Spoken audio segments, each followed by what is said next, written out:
Oi, gente, meu nome é Marcele Soares Moreira, eu sou estudante de Ciências Sociais na UF, eu faço licenciatura e eu estou num projeto do PIBID que fala sobre inclusão nas escolas e a educação inclusiva. O nosso projeto é basicamente falando sobre a terapia ocupacional, como que isso ajuda pessoas que geralmente têm alguma deficiência ou algum transtorno a serem incluídas dentro de sala de aula e tudo mais. E eu tô aqui com os meus pais para poder fazer algumas perguntas em questão da minha irmã Tamires, que ela também é uma pessoa deficiente, e eu queria perguntar para vocês quem que são vocês, o que vocês fazem. Meu nome é Lucinéia Soares Moreira, sou profissional da saúde e já trabalho na área há mais de 20 anos e é isso. E você? Meu nome é Luciano Moreira, eu sou técnico industrial. Então, eu vou começar aqui com umas perguntinhas também sobre a questão de Tamires e tudo mais. Vocês podem falar pra gente o que Tamires tem, como é que ela se comporta? A Tamires é portadora da síndrome de encefalopatia isquêmica, devido a uma falta de oxigênio ao nascer, que essa falta de oxigênio prejudicou vários, como dizer assim, lesões neurais, né? Principalmente no lobo frontal, que diz respeito a comportamento, pensamento, comportamento e fala. E principalmente lesou a fala dela. Ela não consegue falar porque esse lobo frontal, ele, como eu acabei de falar, engloba isso tudo. E principalmente a fala dela foi lesada. Quando vocês foram perceber que Tamires tinha essa deficiência, como é que foi lidar com ela no começo? No começo, assim, até saber realmente o que ela tinha foi complicado, porque só depois de praticamente um ano e meio, que percebemos que ela tinha alguma coisa não estava normal, porque ela era muito agitada, ela não falava, aí ela não socializava, e no decorrer do tempo nós buscamos ajuda com vários profissionais, né, para poder tá ajudando a gente, né, e foi o começo de tudo, até descobrir o que ela tinha. Fizemos vários exames, foram várias consultas, ela começou a se socializar, nós a colocamos uma escola particular, né, com crianças ditamente normais, e ela conseguia ficar bem na escola para poucas crianças, a escola pé de casa, ela conhecia as crianças também, que toda a idade dela era do bairro dela, e assim tá até hoje. Tamires hoje já tem 30 anos, passou pela PAI, ficou um bom tempo na PAI. No começo também foi complicado, porque os profissionais não eram capacitados, nem todos eram capacitados, né?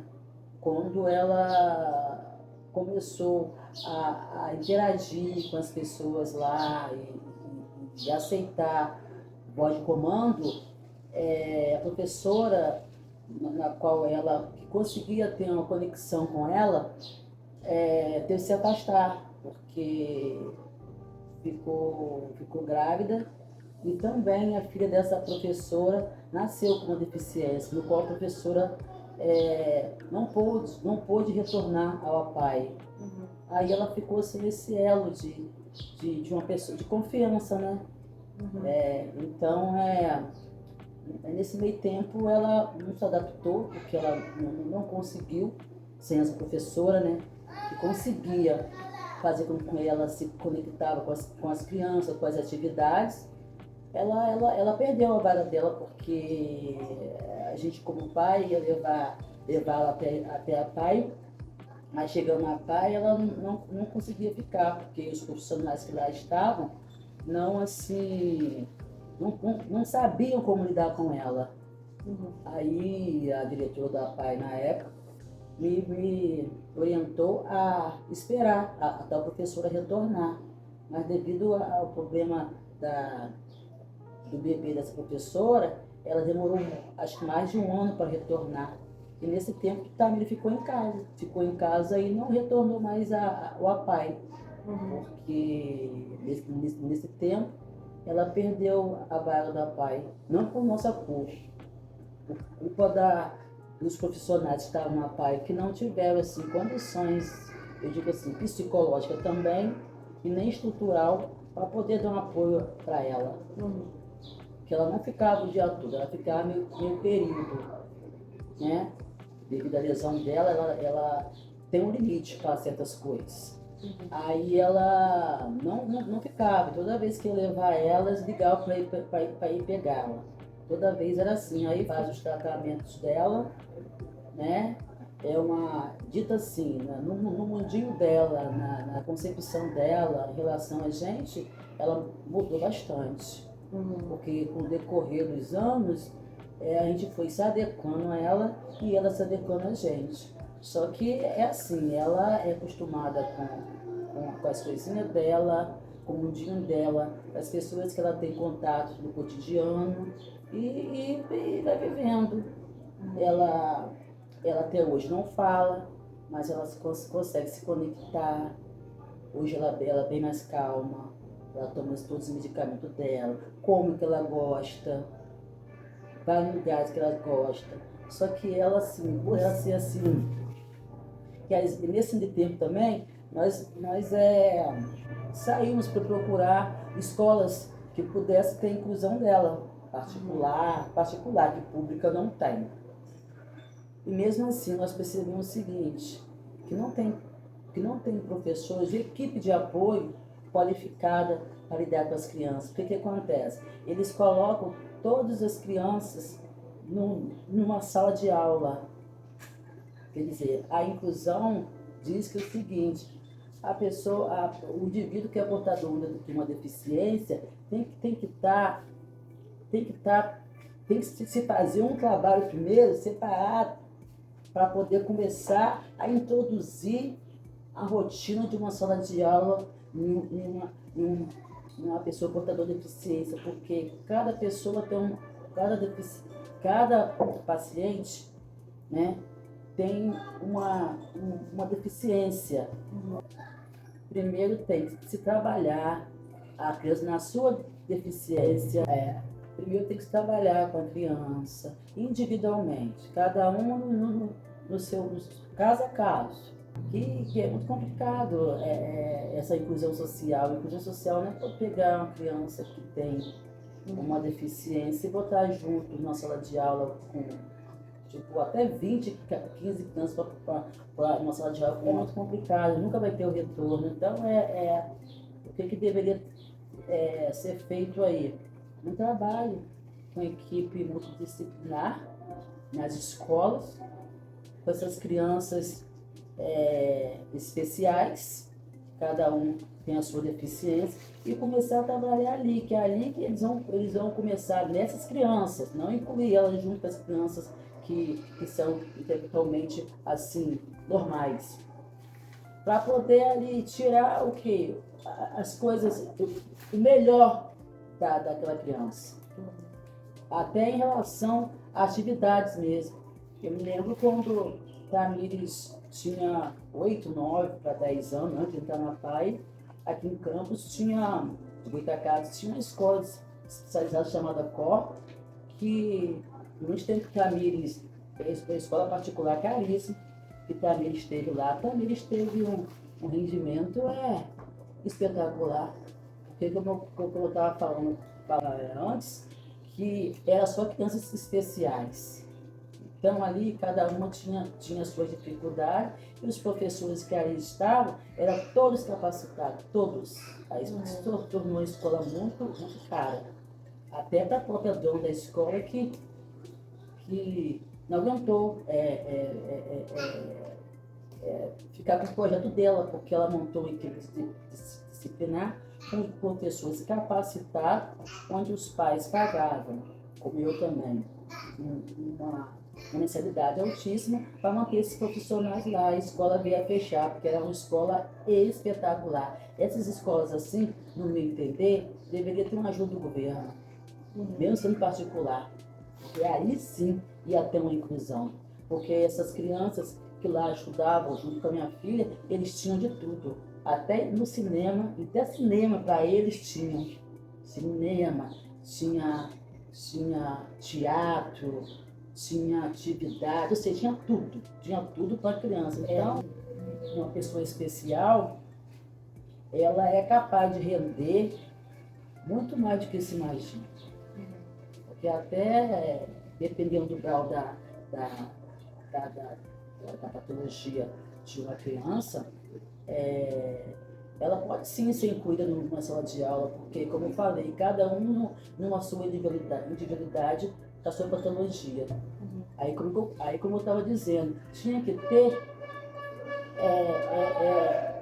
um espaço só para aquelas crianças, que ali os funcionários iam ter a visão holística que, essa criança aqui, já pode introduzir ela numa sala de aula, entendeu? Que aqui ela vai começar a render.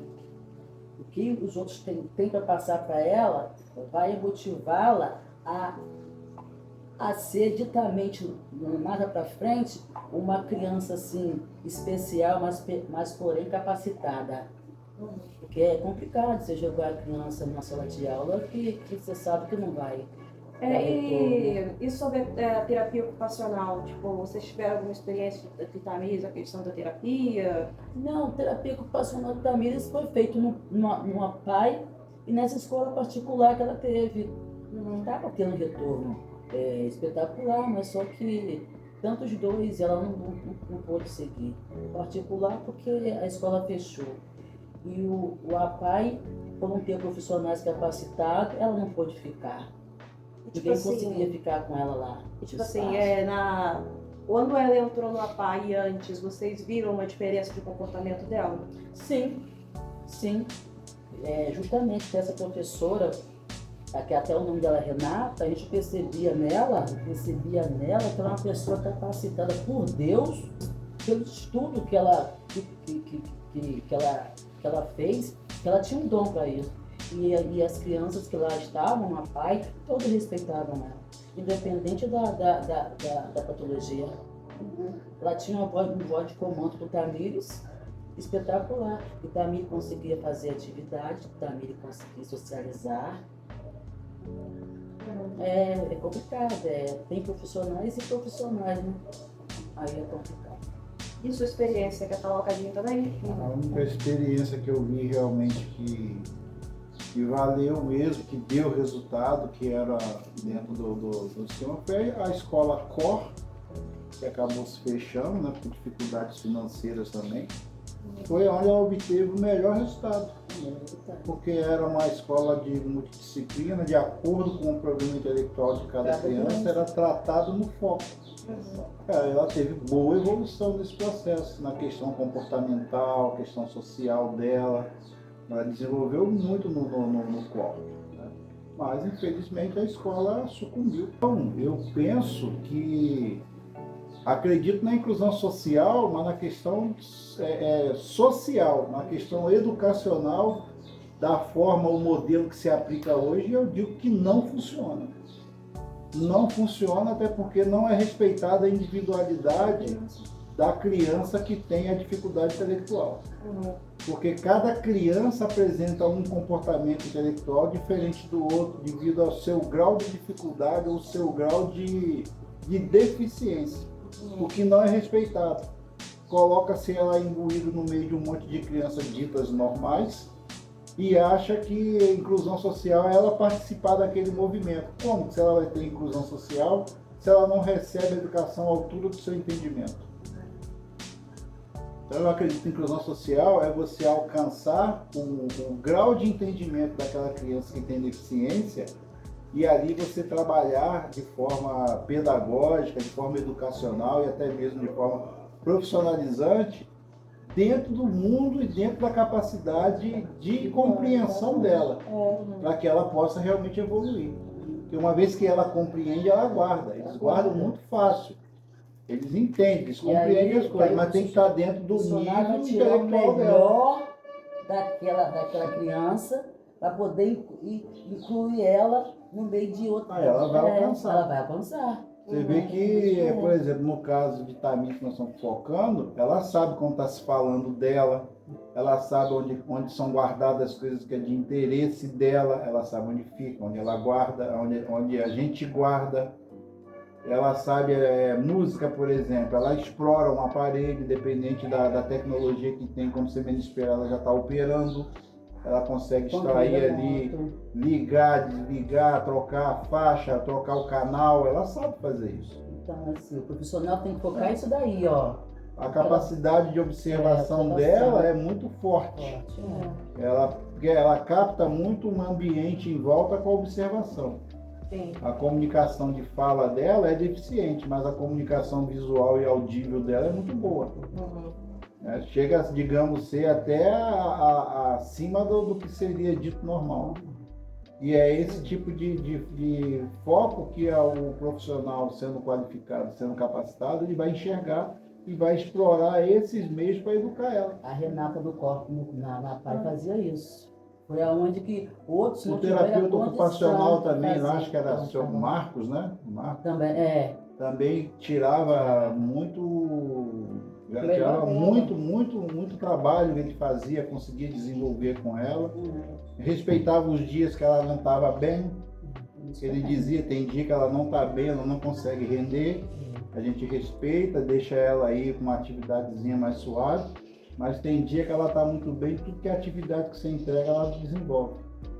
Mas tem que entrar no mundo dela. Assim como as demais crianças que têm dificuldade intelectual. Os autistas, por exemplo, se você não alcançar o nível de intelectualidade dele, não entender que ele vive num mundo diferente da gente, no mundo que eu quero dizer na questão de observação, comportamento e percepção. Se você não alcançar isso dele, você não consegue fazer ele render. Porque tem autista que ele se isola. Ele se isola, mas tem graus de autismo, né? Sim. Tem autista que ele, por si só, é capaz de aprender as coisas sozinho. Línguas, autodidata. Línguas, instrumentos. Nunca foi assim, feito uma aula.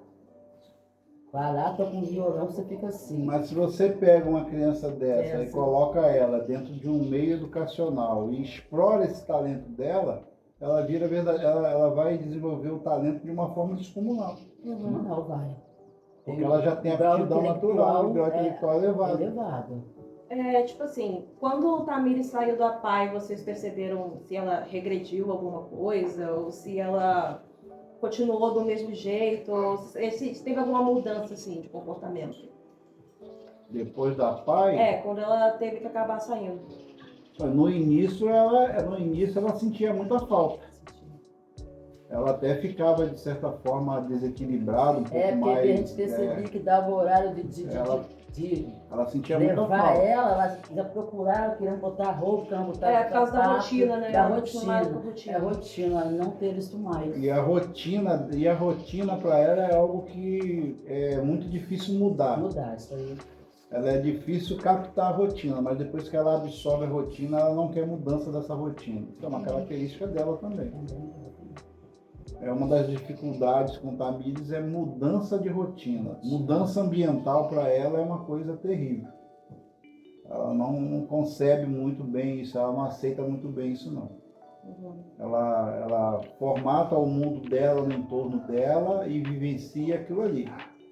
Quando você começa a mudar, se não for algo que ela já experimentou, que ela já conhece, ela não aceita.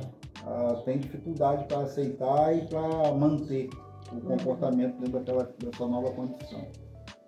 E é um problema que ela dá à intelectualidade dela também. Então, quer dizer, até mesmo nas questões desse, mas você não procurou outras escolas e tal, primeiro que não tem escolas adequadas. Procuramos muitas e muitas rejeitaram. Quando viram o laudo, viram o processo, rejeitaram que eles se julgaram incompetentes para fazer o trabalho. Procurei várias escolas. Todos diziam que tinha Que inclusão não social.